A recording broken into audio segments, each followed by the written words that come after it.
Și acum sănătate, și acum să desfac produsele minune. Astăzi încep în data de... ce fain e serul, ce ambalaj. Super, super.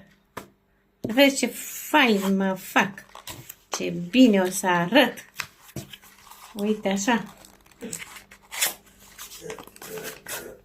Aici e crema pentru riduri. E super, super, super, super. Cu cremele, cu gelul, cu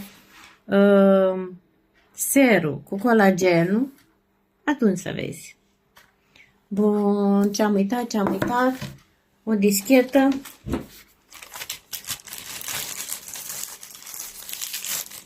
Să dăm cu o dischetă. Ia să vedem.